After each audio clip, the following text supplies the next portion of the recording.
Okay, hi, very good evening. So today we'll continue with our paper discussion and we'll try to complete as many questions as we can in the given 1 hour slot, right? So we will, before that, a very good evening once again. Hi Srish, hi Dhanlakshmi, hi Kartika, hi Akshaya,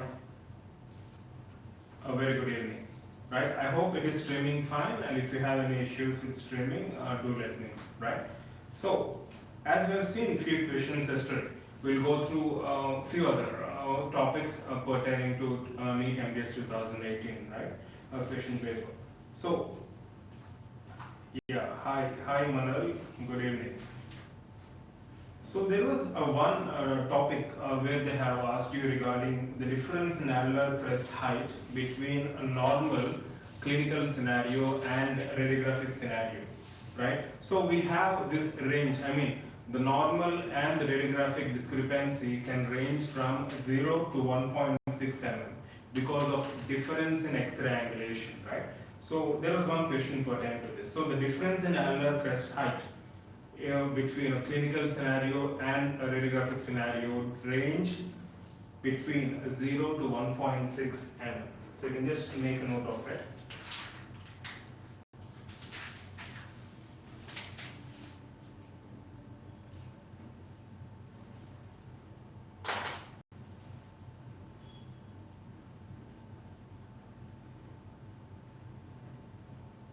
So alveolar crest level discrepancy between clinical examination or clinical probing and radiographic feature. The discrepancy can range from 0 to 1.6 mm.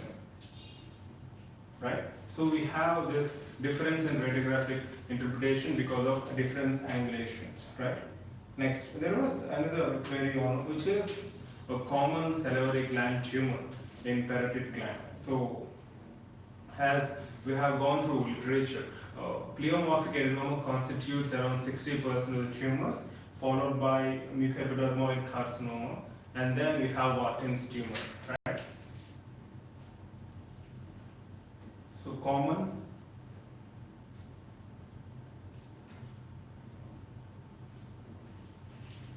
salivary gland tumor.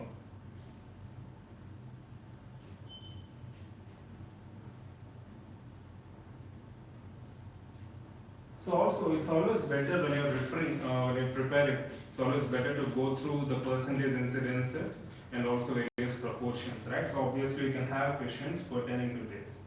Next, there was something called a topic on a question on hollow ground bevel. So we have different kinds of bevels. So hollow ground bevel is nothing but an accentuated chamfer, which is mainly used when you're going for cast restorations.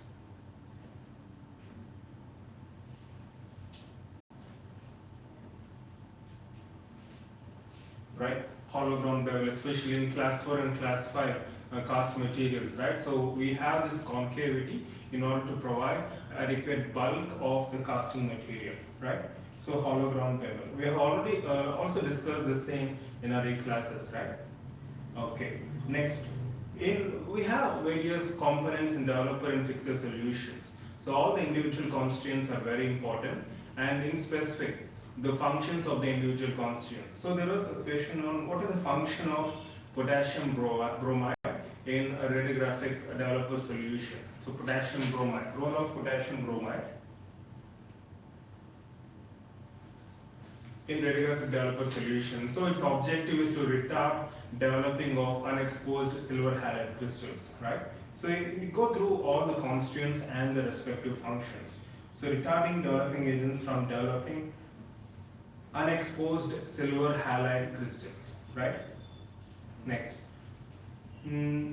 Also, we have one question on pain, which pain is usually triggered on swallowing food, especially. So it's usually concerned with either salivary gland, ductal obstruction, it can be silolithiasis, or it can even be obstructive sialadenitis, right?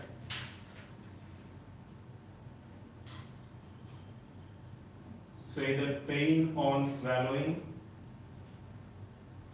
or pain on bimanual palpation, right? So there can be ductal obstruction or there can be even obstructive silentinitis, right?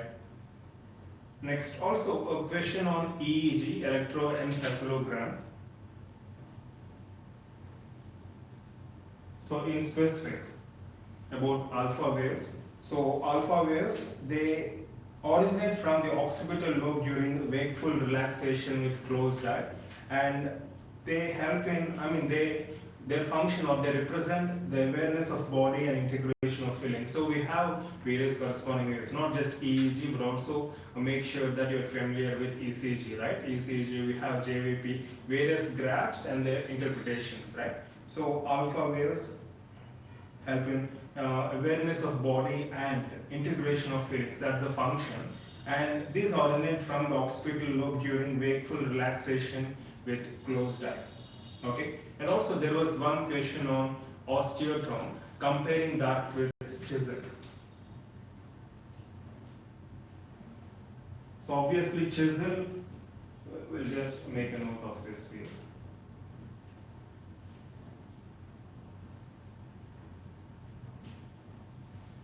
Right? Yeah. Hi Farheen, hi Alvin, hi Sita, very good evening. Okay. So as you know, chisel is a unique variant. You might have used them in your preclinicals or in different scenarios. Whereas osteotome is nothing but a chisel which is bivalent, right?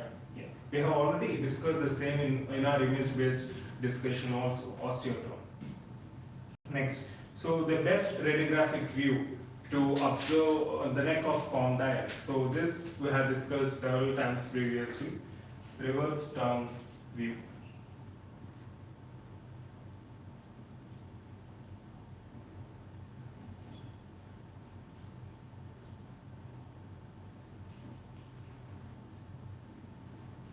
Reverse down projection, right?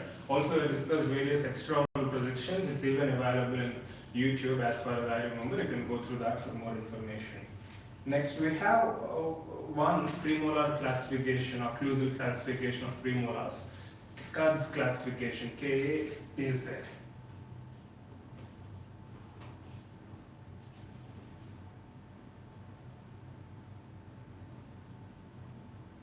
So the arrangement of premolars given by scientist Kudd's. So according to Kudd's, we have class 1, class 2 and class 3.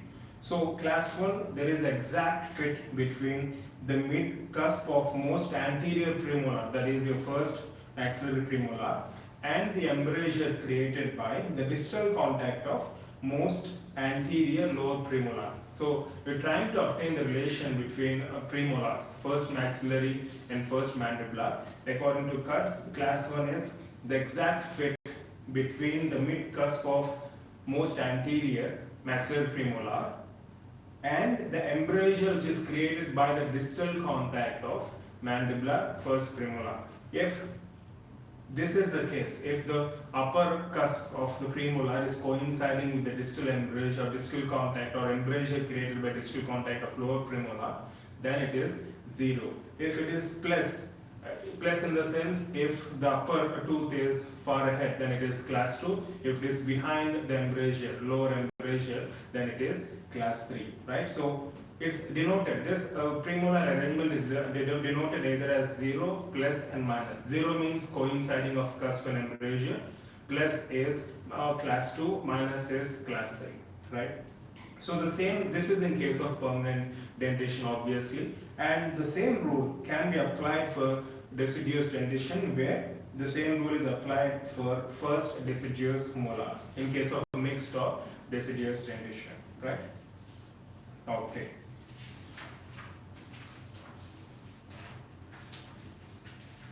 Hi Devna. Hi Binji Drosh. Hi. Right. So also we have discussed in detail about various teeth, their anatomy, and also their age of eruption, calcification, etc. in our E-classes, right? So there was a question on what are the various teeth which erupt between the age group 11 to 13 years.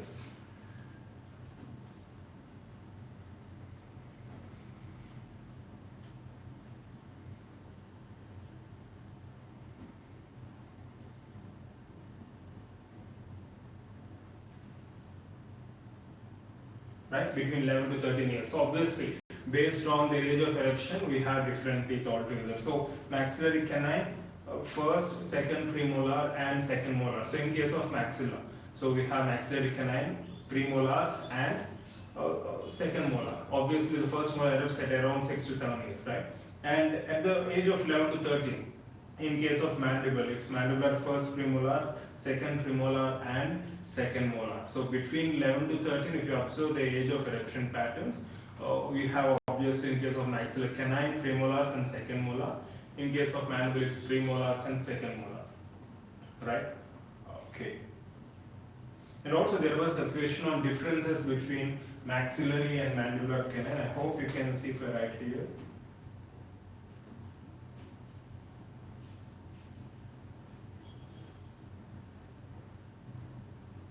Right, obviously in terms of the morphologic features, in terms of length, in terms of eruption, in terms of presence of mesial and distal slopes, we have differences, various differences. You can go through them for more information, right? Also, we discussed the same in our classes. Next, in specific regarding isthmus. So isthmus is a faint communication between two canals. So we have discussed about classification of isthmus given by Kim et al. In our classes also, and also you have that video on YouTube, right? So you can refer that for more information. So isthmus classification.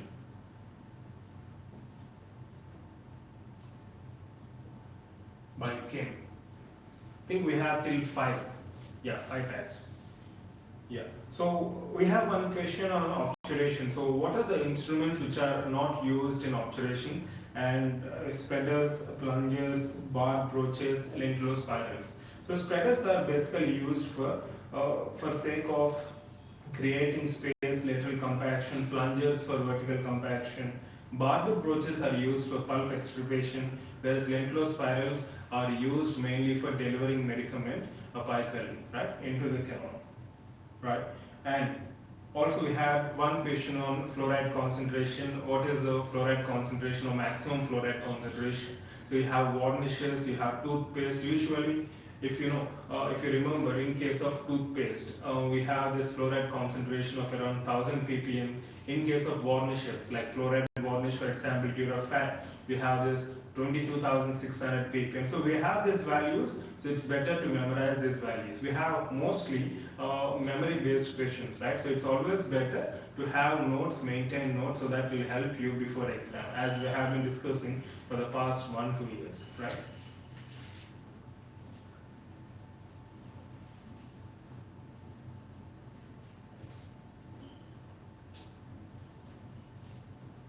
Fluoride concentrations.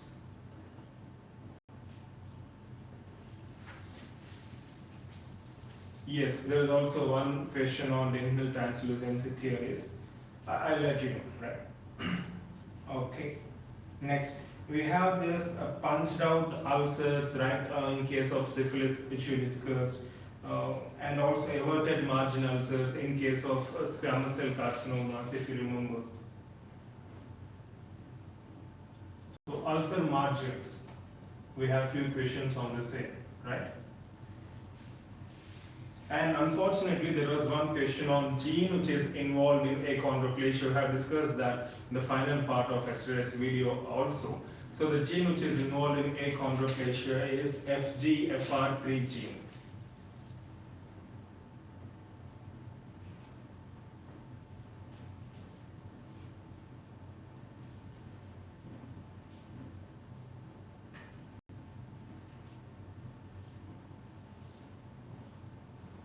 So this is fibroblast growth factor 3 gene, which is present in cartilage, brain, intestine, and kidneys, right? Okay.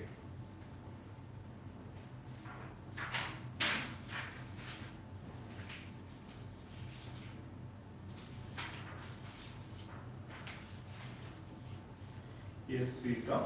Right. So also there is one question on like most common malignancies in HIV, right? So as per the literature, we have Kaposi's sarcoma, non-Hodgkin's lymphoma, cervical carcinoma, etc., right? And also we have one question on lamina limitans. It's nothing but the innermost layer of dentinal tubules which lies in intimate contact with the long process of odontoblasts, lamina limitans, right? Common malignancies. So as you can see, we have mostly memory-based patients.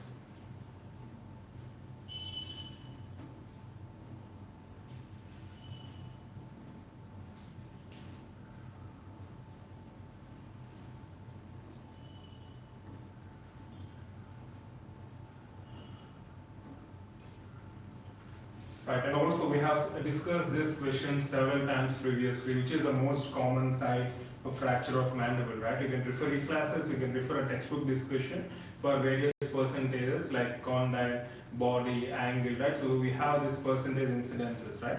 We can discuss that for more information. And BMR has increased in all of the following except, so obviously the situation, so before that we just mentioned fracture of mandible.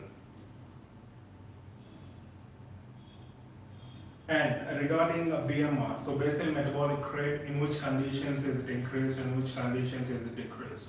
So obviously, in case of exercise, fever, hyperthyroidism, basal metabolic rate increases. In case of hypothyroidism, because of depletion of thyroid hormones, BMR decreases, right? So basal metabolic rate and conditions in which it increases and as well as it decreases. Next, we have this standard question of pseudocyst. So, which of the following is a pseudocyst, or all of the following are pseudocysts except? So, we can have this pattern of questions, obviously. So, pseudocyst.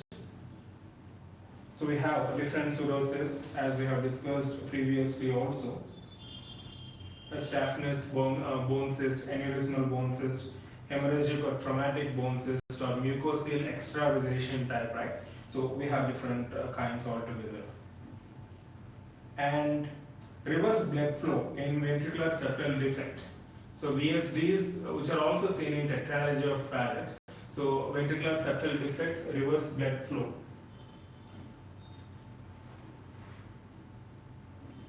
Is seen in which condition or which syndrome?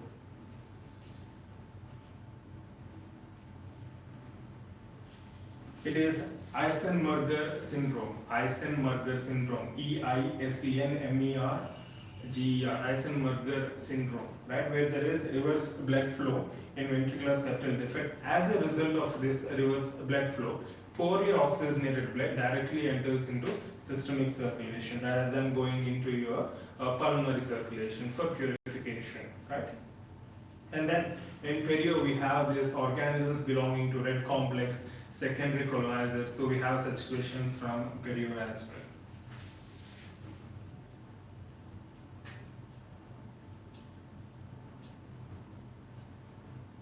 So Tandrella, Forsythia, Porphyromonas, right? So we have few organisms which come under red complex and also various secondary colonizers.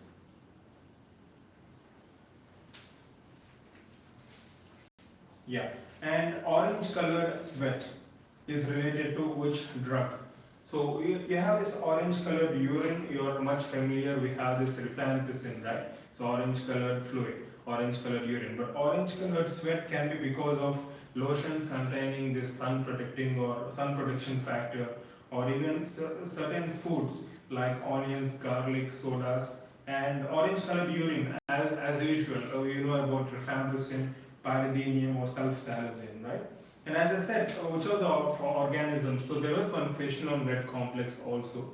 So red complex, we had different colored complexes, periopathogens. So Porphyromonas gingivalis, Tannarella forsythia, and Treponema denticola, right? So all these three organisms are categorized as under red complex. And we have discussed in detail, we also had one textbook discussion on different types of porosities, right? If you remember. So there was a question on this porosity because of premature solidification before entering mold space, or porosities because of escape of various gases or because of gas entrapments, right? So we have questions on localized shrinkage porosities or even pinhole porosities, right? So you can refer a textbook discussion and also our classes for more information. So casting defects, types of porosities.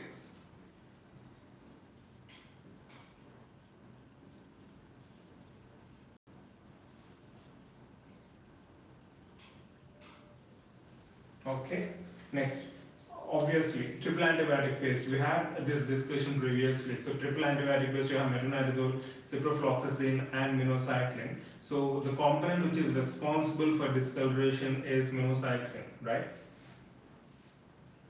Yeah. So there was one on TAP, triple antibiotic paste.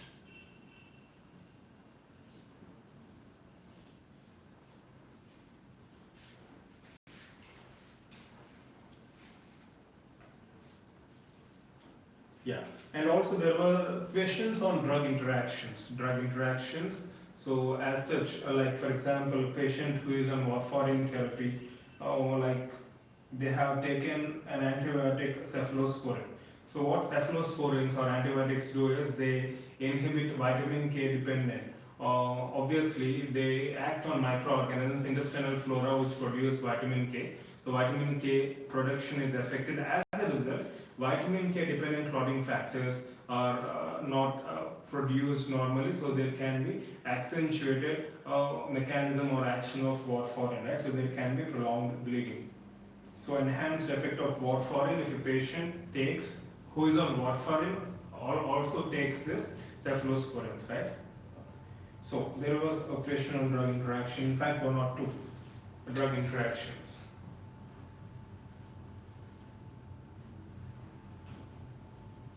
And also another standard question on chlorhexidine. So what is the main drawback of chlorhexidine? Yes, Karishma. Yes. Yeah.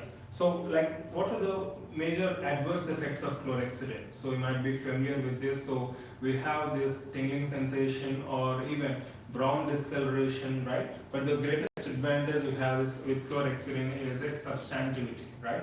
So, as you're already familiar with. So, it's a positively charged bis biguanide. Chlorhexidine adverse effects.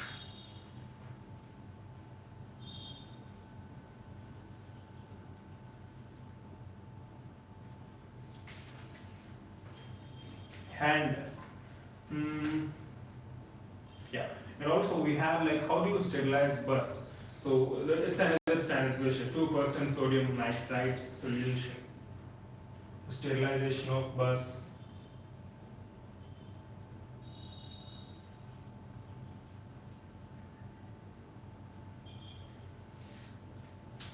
And also regarding the forces and different types of movements, which we have discussed in our text, which we have done in our textbook discussion, like translation, rotation, tipping, right? So it depends upon the force acting from or towards the center of resistance, right? So depending on that, we have a desired movement. And also we have one question on autoclave temperatures. We have discussed in detail regarding various temperatures, not just autoclave but also dry heat sterilization and all. You can refer to classes for more information. And disinfectant which usually causes skin irritation can be sodium hypochlorite.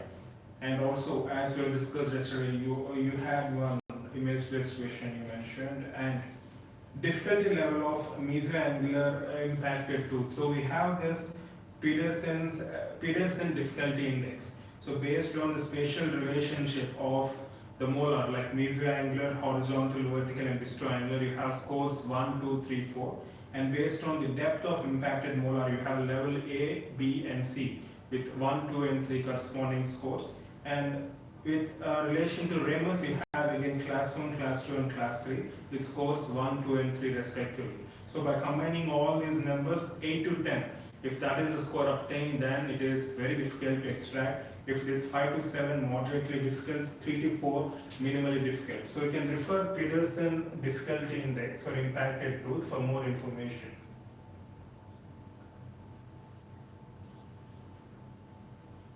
So this is another memory based.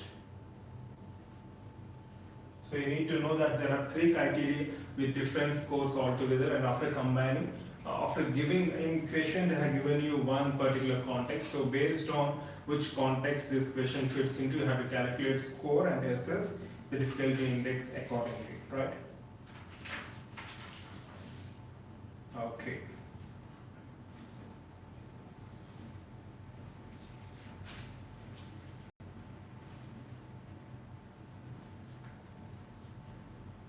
Yes, Pallavi, you can definitely watch the recorded video. Yeah, you have that option. Thank you, Suresh.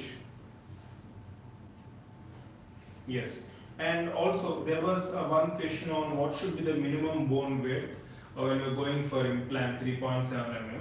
So we have implants of standardized width like 3.7 to 4.1. If it is less than 3, then it is considered as a narrow width implant. So we have different diameter implants available. So the minimum amount of bone that should be present around an implant. So obviously we have a couple of questions from implants as well. So the minimum amount of bone that has to be present around the implant is 1 mm for ensuring adequate blood supply, and the minimum distance between an implant and a tooth is 1.52 mm, and the minimum distance between two implants is 3 to 4 mm, right? We can just make a note of these values. Also, there was a question on osseointegration. So you might be familiar with this term.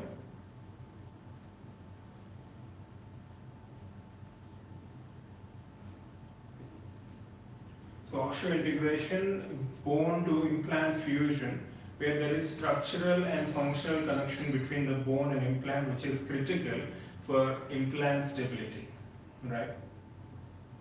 And if a patient is allergic to fluconazole, what would be the drug of choice? Antifungal drug, which is drug of choice in a patient who is allergic to fluconazole. So you have drugs like terbinafine or nystatin, which can be administered to patients who are allergic to fluconazole, right? So we have alternative drugs, alternative antifungal drugs like clotrimazole, nystatin, itraconazole, miconazole, etc.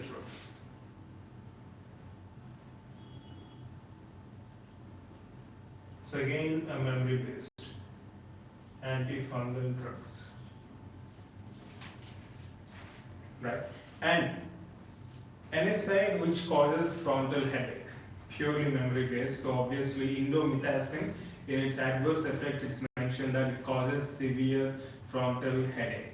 So indomethacin is an indolestic acid, which is a more potent inhibitor of COX comparatively.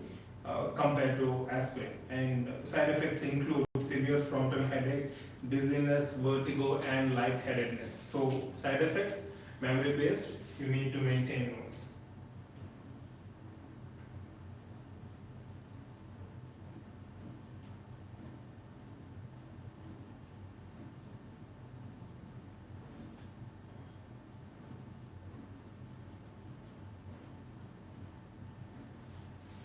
Right?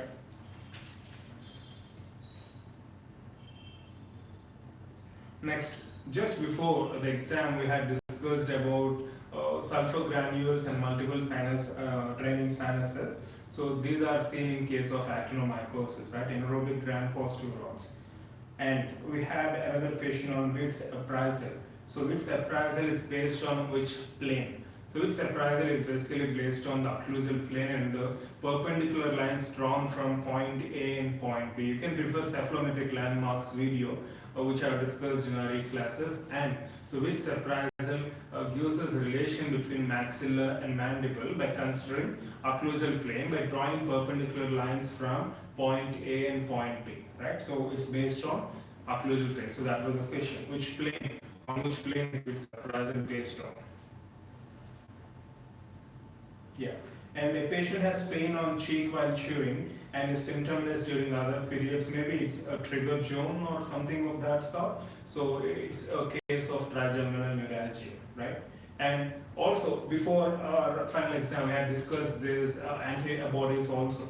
So name the antibody which is commonly seen in case of acute infections. So obviously it is IgM, which is the first antibody to respond in case of acute infection, isn't it? And also one question on Knoop hardness number. We have discussed about Knoop hardness number in our starting video where we have discussed all tests for hardness. So the tip shape of Knoop hardness instrument is pyramidal diamond point. Yes, Sita, it's IgM. So Knoop hardness number, Brinell, we have Vickers, we have various macro and micro hardness. You can refer our previous video for more information.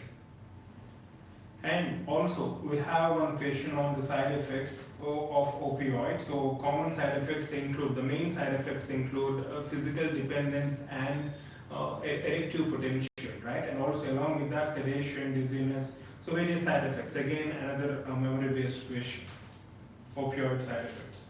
And then a snowshoe effect. You might have seen, you just Google snowshoe, you will see some shoes with broader coverage areas which are used by people who are moving in snow because it provides greater stability. So snowshoe effect is for greater stability. The principle is wider coverage for improved stability, which is applied in case of your dentures, right? So very simple. So it's all about broad coverage. And also we have discussed about major connectors and minor connectors in specific. So the gap or junction between the minor connector and major connector is butt joint, usually at 90 degrees. So that's how, so joint, indirect retainer. So minor connector is basically a connector which joins a major connector with indirect retainer or auxiliary rest at right angles, right? Next, so we have one question on tributaries of internal jugular vein.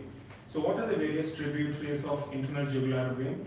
So again, a memory-based one. So middle thyroid vein, superior thyroid vein, lingual vein, facial vein, pharyngeal vein, inferior pectoral sinus. So these are various tributaries from inferior to superior to internal jugular vein, right? And structures which pass through the caval opening diaphragm. There was another question pertaining to that. So in the diaphragm we have basically three openings.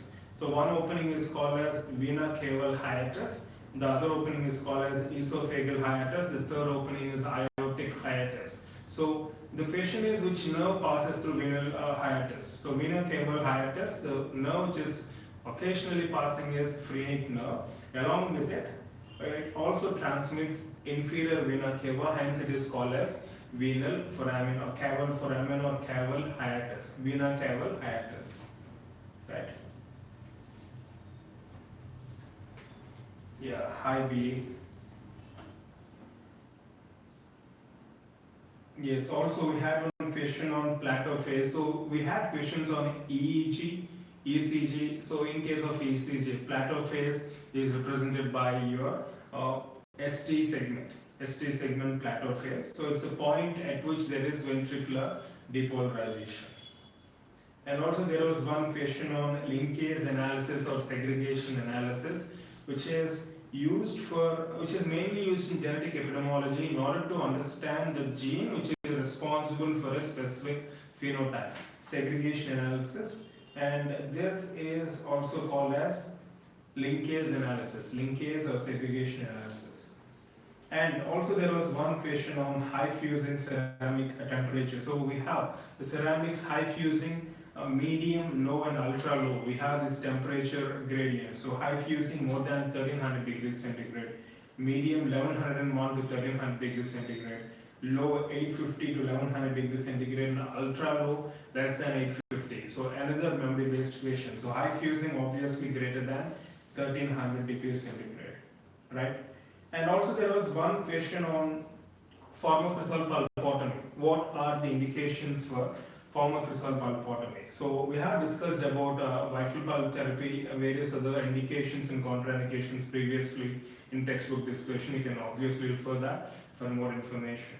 So formocrystal pulpotomy, if there is pulp exposure on excavating caries and the pulp is normal, or if it is reversible pulpitis, or if it is traumatic pulp exposure, then you can go for pulpotomy in case of deciduous tooth. And provided there shouldn't be no suppuration, no pain, no purulence, no excessive or uncontrollable bleeding, only then it is indicated for pulpotomy. And there shouldn't be any radiographic signs of infection or desorption, right? So these are some of the indications for pulpotomy, right? And Brinell hardness number, what does it represent? It gives us ultimate tensile strength. Dividing Brinell hardness number by 2 gives us ultimate tensile strength. So also it's nothing but it's a macro hardness test, right? Yeah. And also when you have a crown, when you're trying to place a crown with lutein cement, if there is failure, usually if you have luted that with zinc polycarboxide or zinc phosphate, so depending upon the cement, if if you use zinc polycarboxide cement, usually the zinc polycarboxylate chemically binds to your tooth.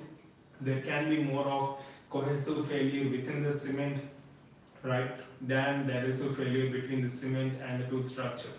So mode of failure depends on the type of cementing medium, depends on the configuration of the prepared tooth, and also the design of the crown and its location oral cavity. So we have various forces, various factors responsible for it. And also one specific question on which plaque, which type of plaque leads to periodontal destruction. If you observe, we have broadly two types, supragingival and subgingival plaque.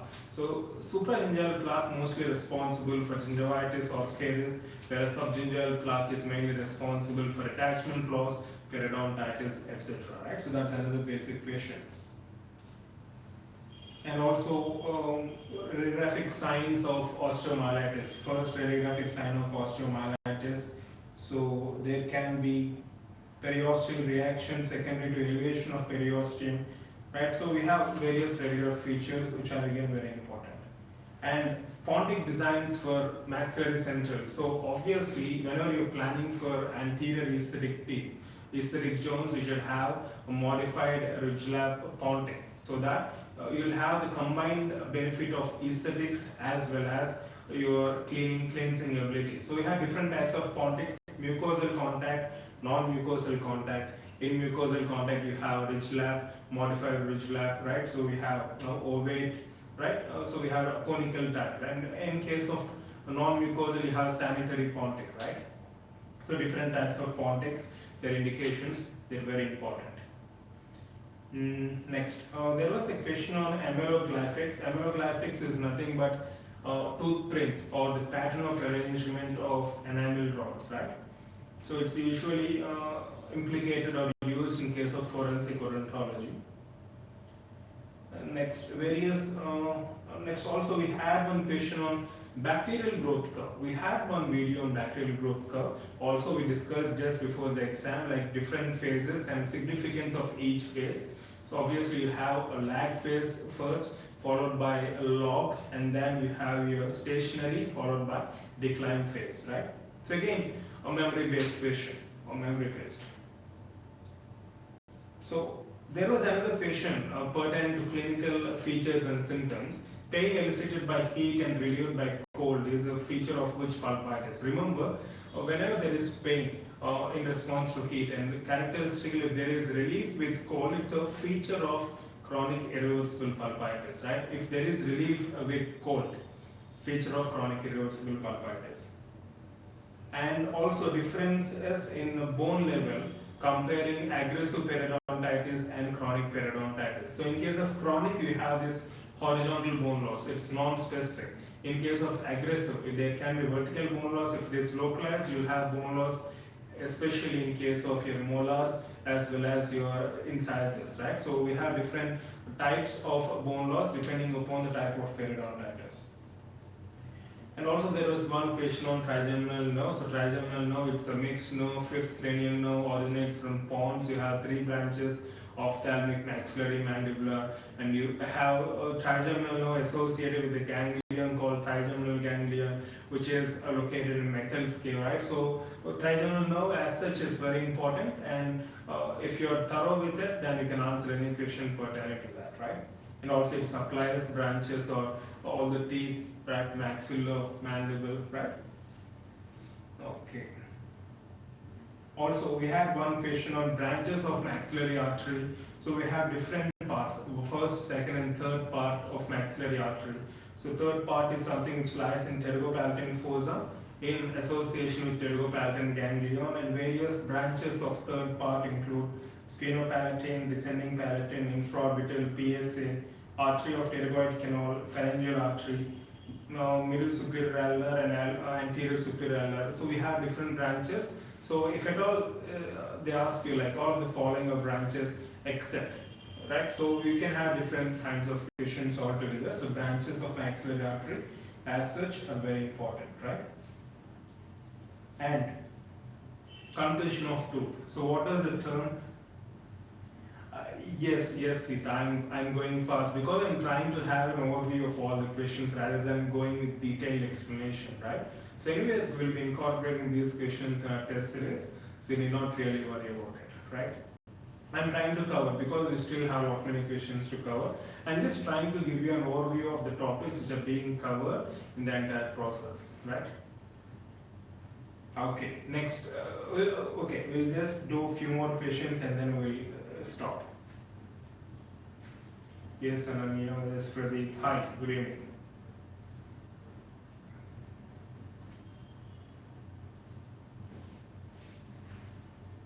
Okay, Neha, you say for aggressive and chronic, they have asked whether it is wide, short, long, or no change. What is that wide, short, or long? Is it related to bone loss or eh, anything else? And also one on concussion of tooth. So concussion of tooth, it's nothing but sudden blow. The characteristic feature is there will not be any mobility, no bleeding, but there will be severe pain on percussion. TOP is positive. And then we had one question on positive nitrogen balance. So positive nitrogen balance is said to be positive when the intake of nitrogen exceeds the exit or outflow of the nitrogen, which is especially seen in case of pregnancy, growth, hypothyroidism, and tissue repair. Whereas negative nitrogen balance is something which is seen when there is more loss of nitrogen compared to intake, especially in cases of burns, tissue injury, fever, wasting diseases, and fasting, right? And also, if you feel that I'm going fast, you have this chance of playing the video again, and you can make note of that simultaneously, right?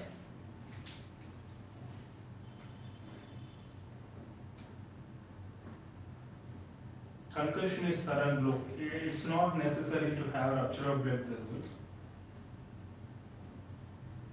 Okay, they asked regarding bone loss. Okay, aggressive and chronic, they have asked whether it is wide, short, long, or no change.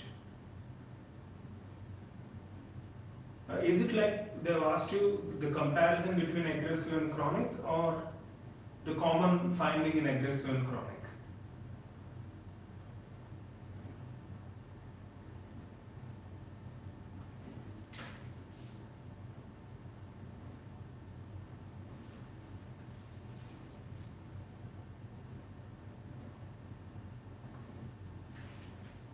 Okay.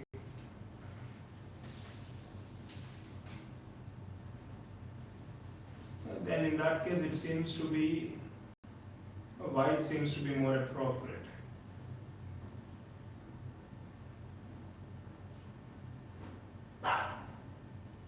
Yeah.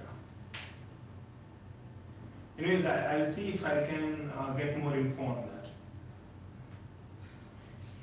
Yeah, longer means I don't know how to take that longer in that context. Longer, is it longer mesodistally or occlusal gingivally?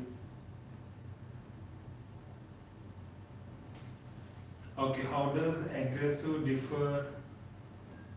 Okay. If you consider, yeah, obviously you have this angular defects, angular or vertical defects, but they haven't used the term angular, right?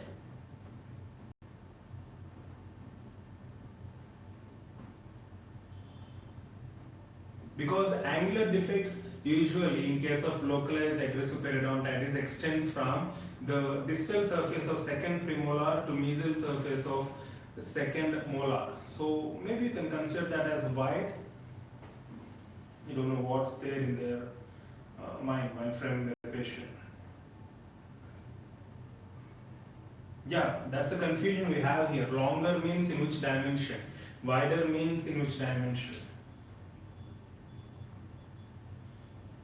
Yeah, even I feel the same. Wider, horizontal.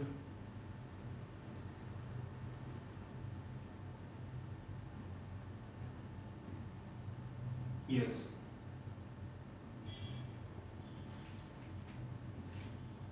Yeah, that seems to be more appropriately. Longer means vertical, horizontal means wider.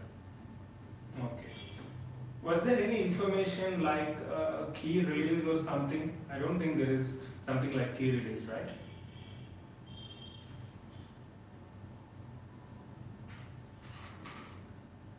Okay. So obviously in that case, if you have the option short, then long in the sense vertical, so aggressive differs from your uh, chronic periodontitis in terms of having longer bone loss. Then in that case, longer seems to be more appropriate. Okay, Arya, fine. Okay. And also we had one question on Tanaka-Johnson analysis, right? It's a mixed dentition analysis where we try to obtain the combined mesodistal width of mandibular incisors, right? So Tanaka-Johnson. Yes, maybe we'll have to consider that, Sadhika. Longer, because we had one option short, so longer makes it more vertical, wider makes it more horizontal. Yes, Abid, I've covered that previously, right? You can play the video again. We have covered that in the beginning itself. Right. Next, we have Tanaka-Johnson mixed dentition analysis we have seen. We are concerned with the mesodistal widths of mandibular incisors. And intrinsic laryngeal muscles are developed from which pharyngeal arch? So I'm sure you're familiar, right? The sixth pharyngeal arch, except cricothyroid muscle, which develops from the fourth pharyngeal arch.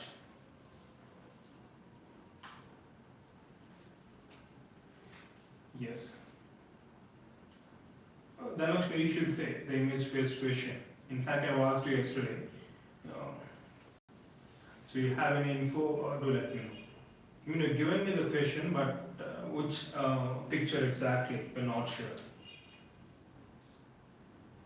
Next, inferior alar nerve block associated with trismus because of a spasm or involvement of medial pterygoid muscle. Right, that was another question. And PDL fibers which prevent extrusion of teeth. So obviously, we have different groups of fibers. So I discussed this in detail. So apical group of fibers resist vertical forces and extrusive forces, right? Whereas oblique fibers resist vertical as well as intrusion forces. Horizontal fibers resist horizontal or tipping forces. Alveolar crest fibers resist vertical and intrusive forces. Interradicular fibers resist vertical or lateral forces. You have this table. You can refer your textbook, Orbits, or Avery for more information pertaining to different PDL fibers and their functions.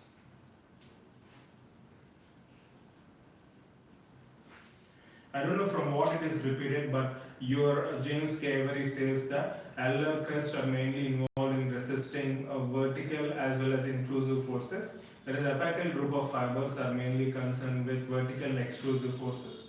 Maybe if you have a standardized reference, that's from Avery, right? If do refer Orbits also, and if you have alveolar crest accordingly, then that would be the right answer.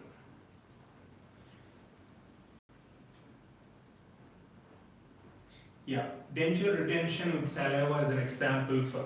So we have cohesion and adhesion. So obviously adhesive forces are predominating and they play a crucial role in denture retention, especially when saliva, between the saliva, denture and the tissue. Also cohesive forces between the salivary molecules play a role in the process of retention of your denture. So the primary forces acting are adhesive forces. So various physical factors like adhesion, cohesion, intrafacial surface tension, atmospheric pressure, gravity play a role in the denture stability and retention. The adhesive action of thin film of saliva between the denture base and underlying soft tissues is considered one of the principal factors that aid in denture retention.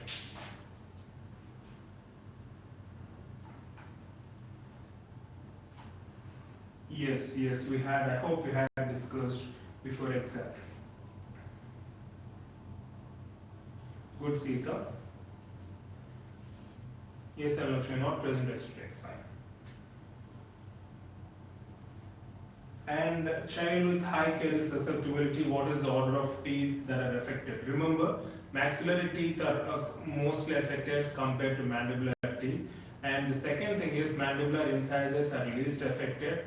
And the third thing is mandibular molar has greater chance of caries incidence compared to any other tooth. Right? So based on this information, you can get the sequence. And also canines and premolars, upper canines and premolars are also caries prone. So in terms of caries incidence, maxillary teeth are predominant over mandibular teeth, and low incidence of caries in relation to mandibular anteriors, and mandibular molar greater incidence of caries than maxillary molar, and approximal surfaces of incisors, canines and premolars, especially maxilla, they have more chances of caries. So this is the sequence. So if you can take up these points, you'll get the sequence accordingly. Next, severity of perial destruction depends on decrease in or depends on which immunologically active cells. In fact, T4 cells, CD4 cells, in case of post-modulation, they play a role in destruction of your periodontal ligament fibers, perial destruction. Right? Yes, Neha. Yes, very good. Okay, wait.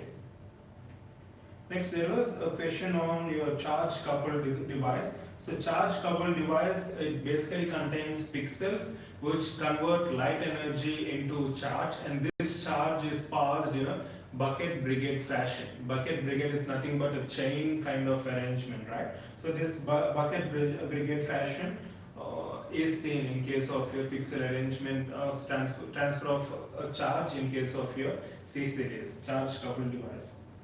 And one question on which of the following requires treatment? We have enamelloma, dilaceration, taurodontism, dense indentation. Obviously, dense indentation, you have depression, more chances of pulp exposure, caries progressions. Obviously, we need to see the orifice, right? So, dense indentation does require initiation of treatment.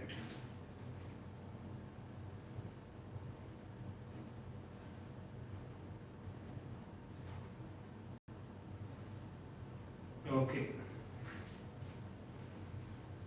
Yes, Sita. So in fact, I'm not asking you questions, right? I'm just going ahead with discussion so that we can cover, as I said, more number of topics, right? You will just have an overview like what all topics have been covered or given so far. And cusp of Carabelli, so maxillary first molar, fifth cusp, representing fifth lobe. And regarding ganglions in intestine, you have the centric nervous system, so which has two types of ganglions, a myenteric ganglion and submucosal ganglion. So also a question on that.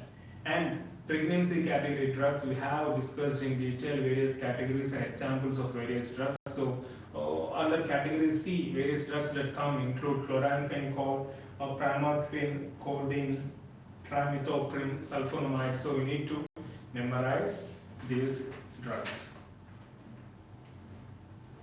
And we have another question on best site of intramuscular injection. In case of children, it is deltoid followed by thigh. In case of adults, if you're planning for small amount of injection, like less than 1 ml, like vaccinations, deltoid.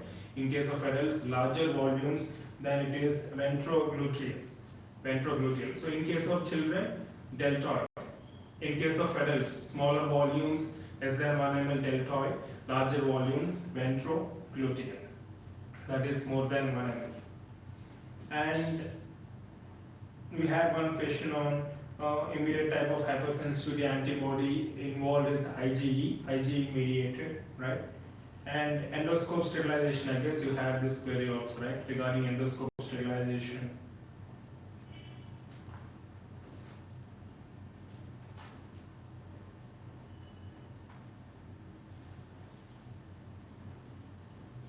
Okay. It is vastus lateralis. Okay, do you have any reference for that?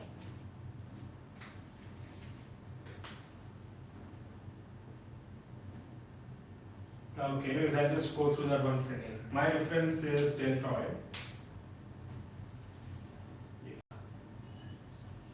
Okay, was there any question on endoscope sterilization?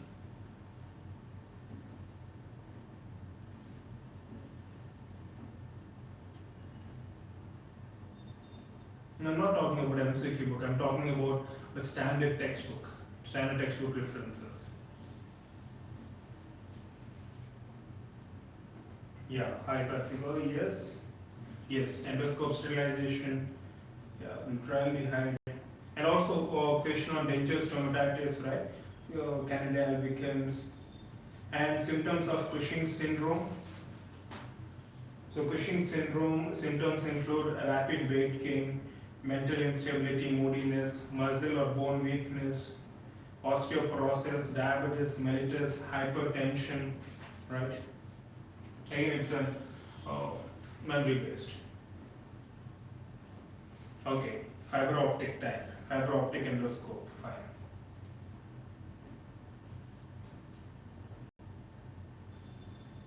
And also one question on initial clinical features of phenytoin-induced gingival growth. So obviously we have these bulbous eruptions, not eruptions as such, bulbous projections in interdental papilla, which is the initial feature of your gingival hyperplasia, right? After giving these drugs, 1 to 3 months there won't be any hyperplasia, but later button-like extensions develop in interdental papilla, and then they merge with marginal gingival growths.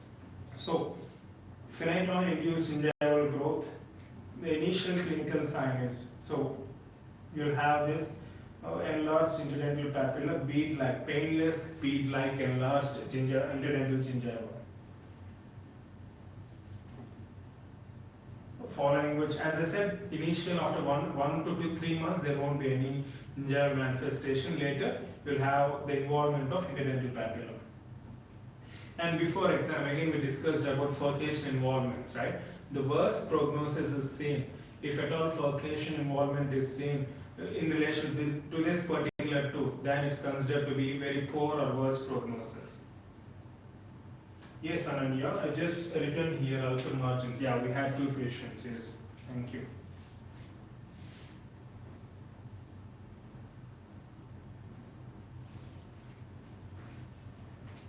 So worst prognosis is seen because of involvement of maxillary involvement seen in case of maxillary first premolar because of opening of furcation in a mesodistal orientation, isn't it? Yes. So cleft lip and palate treatment surgery, we have this timeline. So 1 to 3 weeks evaluation, 3 to 6 months cleft lip repair, 11 to 12 months cleft palate repair, rule of 10, 18 months speech evaluation, and you have the subsequent timeline, which is very important. And then you have this question on closure of oroantral communication, Ashley's flap, which is nothing but a palatal mucoperiostral flap. It's an example for rotational flap, right? And this Ashley's flap is based on greater palatine artery. And another question on presence of HIV virus in various secretions. Obviously, HIV is present in greater concentration. Neha, we had this discussion in our e-classes also. You refer the book from which we have taken the reference, right? Obviously, you can get accurate information. We have taken one textbook for sake of reference. I think Kelly, right? You can go through our textbook discussion video where we have discussed the same. Right? So whatever picture is given there, the percentage incidences, you can blindly follow that. So HIV virus most commonly in case, heavy viral load is found in case of your, yes, in case of your blood plasma, and least viral load is seen in case of your saliva or sweat. In case of semen, vaginal fluids, moderately high concentration, right? So based on that, you can know the presence of HIV virus, like which contains more and which contains least. And buffering action of saliva, bicarbonate system, which helps in buffering action, right? So bicarbonate and carbonic acid. And also we had one question on gustatory sweating, Frey's syndrome, right? Auriculotemporal nerve damage during surgery, right? I hope you would have done that good. Also, we had one question on Passavage ridge. So Passavage ridge is nothing but mucosal elevation which is seen behind the floor of nasopharynx because of constriction of superior constrictor muscle during swallowing. It's a protective mechanism to prevent regurgitation of food. So it's a mucosal elevation which is seen behind the floor of nasopharynx due to constriction of superior constrictor muscle. And Kelly's dehiscence, which is seen on posterior wall of pharynx, is a standard question. It's a triangular area in wall of pharynx between thyropharyngeus and cricopharyngeus, and if at all, it's considered to be potentially weak spot where palatopharyngeal diverticulum, Jenker's diverticulum, is likely to occur. Mostly memory based. And what is the radiopacity which you see in case of maxillary IOP? When you take an IOP in relation to maxillary molar, what is the radiopacity apart from teeth? The hindering radiopacity which we see. What do you call that? We have discussed in normal anatomic landmarks and normal radiographic landmarks previously.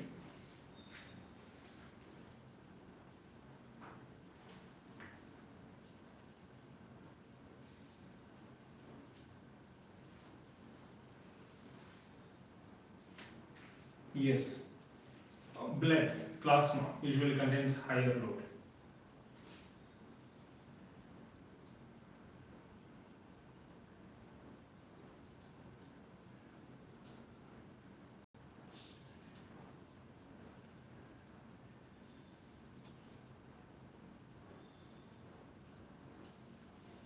So that's nothing but the radiopacity is zygoma, right? Zygomatic bone, zygomatic process.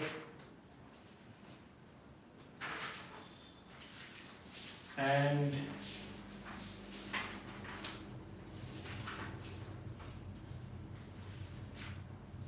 red blood cells synthesized where in case of your fetus. So in case of fetus, early fetal stage, red blood cells are synthesized mostly from your mesodermal cells of yolk sac. And then in the embryonic stage itself, third to fourth month, the erythropoiesis shifts to liver, and from the seventh month it will be from bone marrow, right?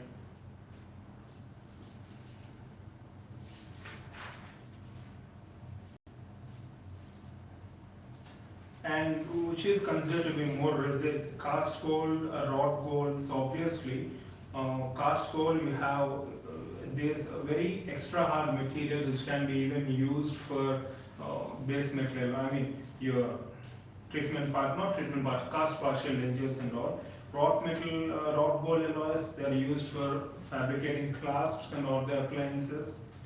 So most resilient cast gold comparatively. And also most common cause of, yes, Tisha, most common cause of nephrotic syndrome. So we had this question previously, it was asked again. So in case of adults, the most common cause of nephrotic syndrome is focal segmental glomerulosclerosis. The second most common is membranous glomerulonephritis. In case of children, minimal change disease is the most common cause of nephrotic syndrome. Again, memory based.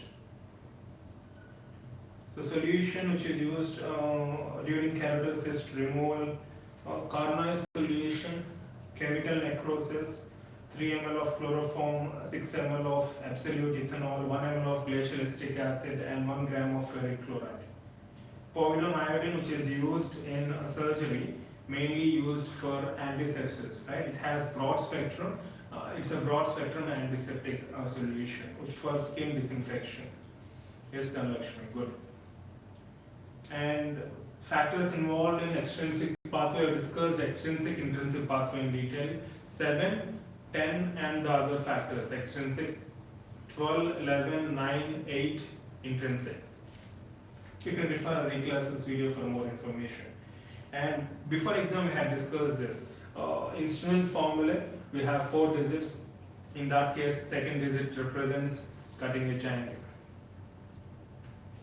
The point at which free chlorine appears is called as break point, and the point at which free residual fluorine begins to appear. It's also known as free residual chlorination. In case of water chlorination, we have this break point. In case of, yes, regarding erythropoiesis, in case of fetal states, embryonal cells of yolk sac, 3 months it's mentioned as your liver, and then erythropoiesis shifts to your bone marrow. Spleen is considered as graveyard, isn't it?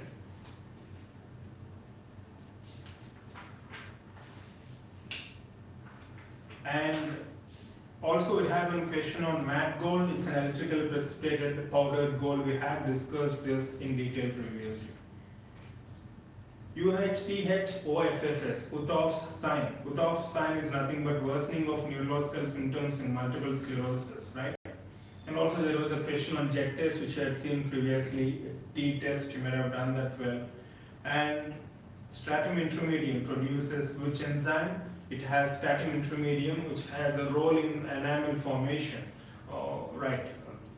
Inner enamel and all. It has very high alkaline phosphatase activity. And yeah, regarding kidney damage we have seen, and also types of C-shaped canals based on CBCT and based on one scientist, one author, we have 3 types of C-shaped canals in endo. Type 1 circular or continuous, type 2 is semicolon, and type 3 is discrete. And the part or the membrane which covers a newly erupted tooth, Nasmyth's membrane, reduced enamel epithelium, or primary enamel cuticle. And yeah, we still have 2 more questions. I'll just check.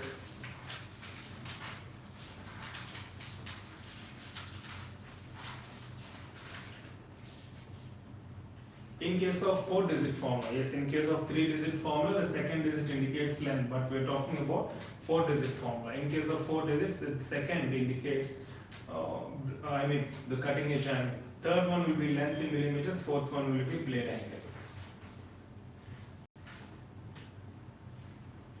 Yeah, once the tooth is bleached, you have to go for composite restorations. Again, the previously repeated question. We have to wait at least for 2 weeks, right, till the oxide radicals, the oxygen-free radicals are eliminated, or else they prevent polymerization of composite, or else you go treat the tooth. If you're planning for restoring the composite the same day, you will use ascorbic acid, right?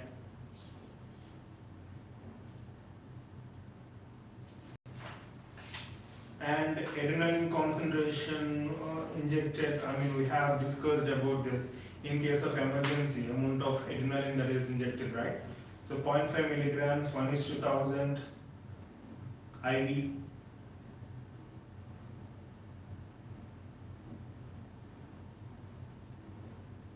Okay, in fact, we have different routes, intramuscular, IV, and subcutaneous. I think IV will use in case of emergency.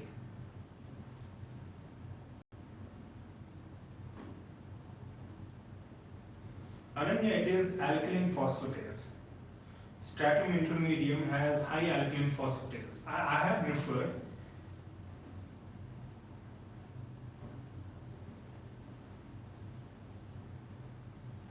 It's okay, BA, don't regret now, right? So this is not time for regretting. So once you're done with result, you should plan accordingly, like what you can do the next step possible, the best step possible, right? There is no necessity now to regret. It's done, better leave it. Okay.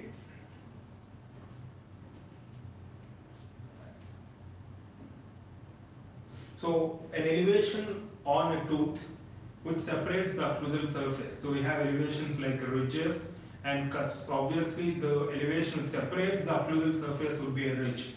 Take for example maxillary first molar, where you have oblique ridge which separates the tooth mesial part and distal part, isn't it? And also differences between primary and permanent teeth. We had this question. Highest C factor in all J Black's cavities, conventional cavities. You obviously have class 1 highest C factor, Class 4, depending on whether you're going for composite or right, we have a zero point 0.5 or 0.25, right? We had this video previously, you can refer that for in detailed information regarding C factor. Obviously C factor will be highest in case of root canal, where it will be as high as even 100. Okay. Yeah, computerized drug delivery system, LA delivery is banned, was asked previously.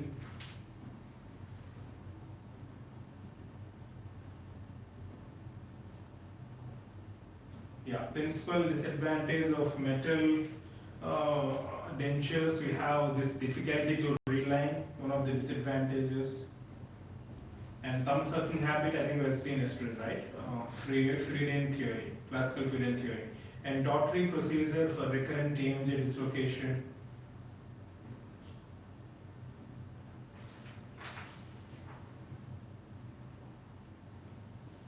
Yeah, mechanism in which laser reduces dentin sensitivity, right? So that's through precipitation, right? There will be burst because of laser energy. The energy will be absorbed by the water molecules in hydroxyapatite. There will be bursting and formation of these smaller granules or precipitates of hydroxyapatite crystals, basically, thereby blocking the tubules or sealing the tubules.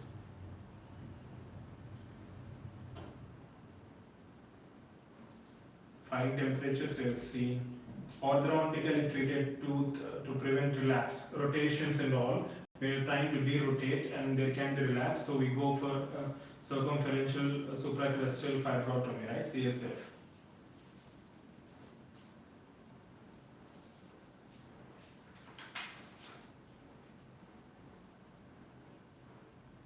And also these selective COX-2 inhibitors, right? All these celecoxib, rofecoxib. And we had discussed this question just before exam. MRSA, methicillin resistant staph aureus. So the drug of choice, vancomycin, if you remember. An ideal crystal level of bone 1 to 1.5 mm, which we discussed previously.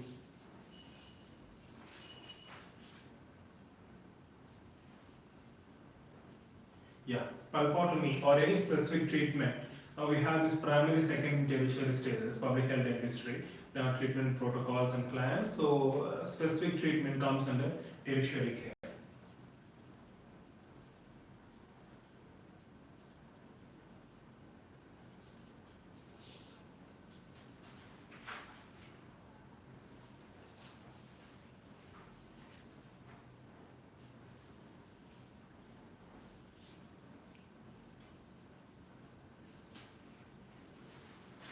Yes, so far we've covered as many as we can. We still have few pending topics and few pending questions.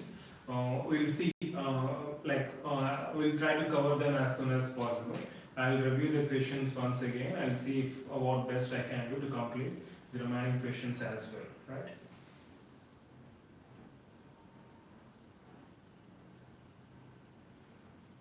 Yes, I've gone through that MR equation, inflammation, T2 weight. Yeah, I need to get my references further.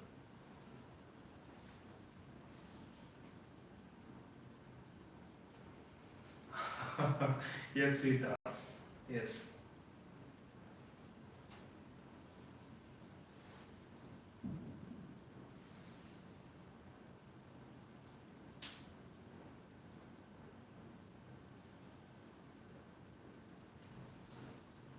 The options were linezolid and teicoplanin. Okay.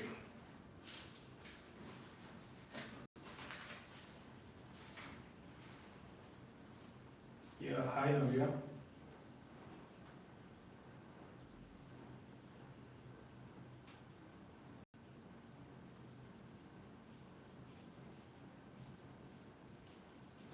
Yes, I'll go through and I'll let you know. Sure. Okay, linezolid only for gram positive.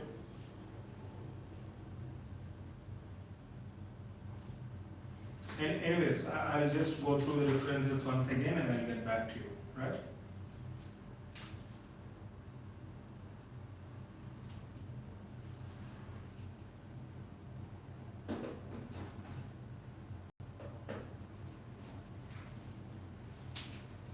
Fine. So I hope you guys are having a relaxing time. So this is the best time to relax, have some vacation, and so that you can get back to work or college again in month of May. You'll be busy with your counseling and all, results, all this hangama. So it's the best time for you to have some vacation. Right? So make sure you make the best use of the present moment, right? The coming few weeks or months, most probably 2 or 3 months, right?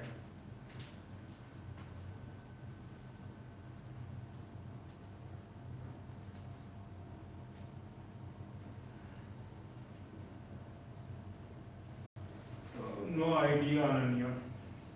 I still need some time to evaluate that. It's very difficult to estimate now based on the standard of question paper which we have. So as you have seen, mostly memory based. I have to extract deep from our memory. We should obviously have repeated revisions and right. So this is where notes obviously helps.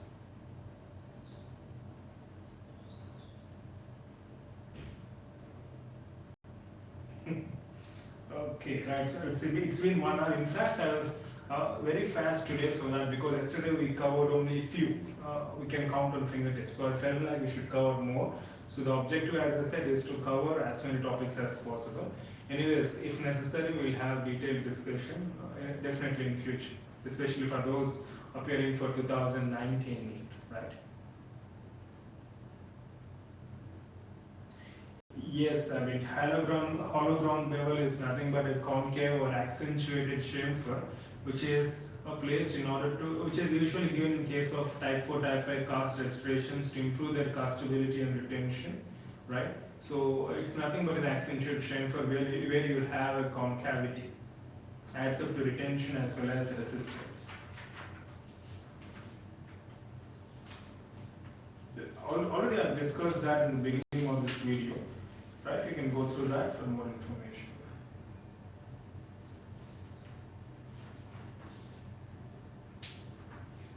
Yeah, the objective is to provide more space for bulk of cast material. Yes.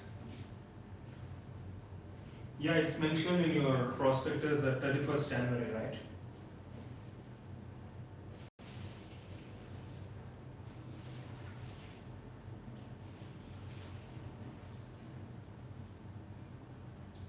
Hi, Preeti. Preeti, 1200 is for previous year, right? When there is no negative marking, that's a prometric system and all. But now it's 240 questions into 4 marks, it's 960 only. There's no doubt in it.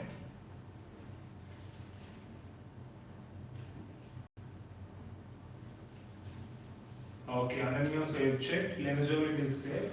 Anyways, I'll also just prefer once. Because obviously, Sita, when I mean 2019 batch, it means 2019 and thereafter. Of course, you are from 2020 batch, right? Okay, Ananya. Good.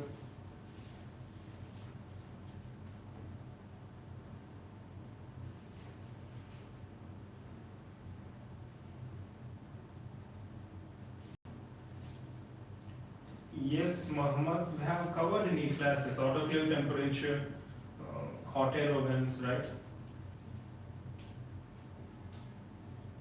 You can refer our previous videos for more information. Yeah, hi Bernice. So Bernice, you know that we are concluding our session, so you just came to say hi.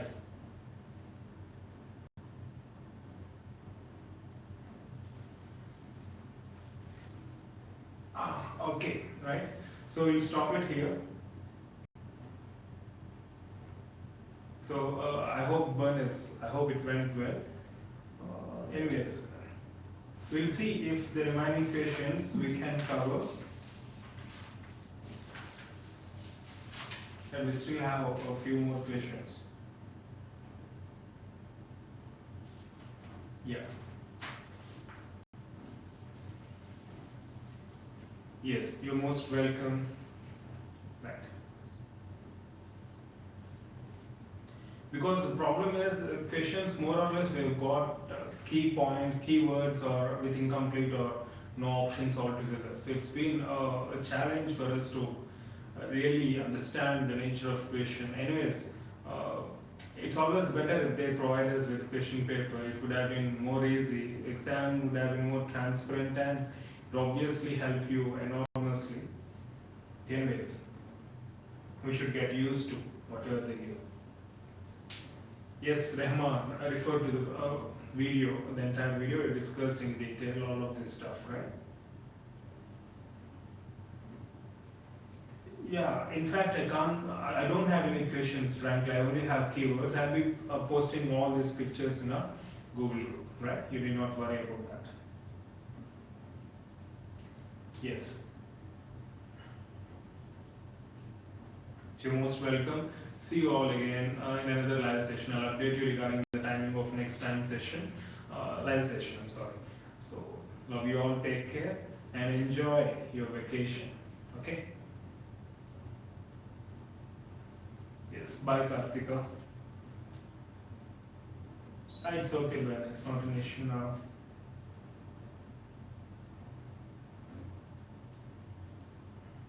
Yeah. Yes, Ananya, we'll get back to those questions soon.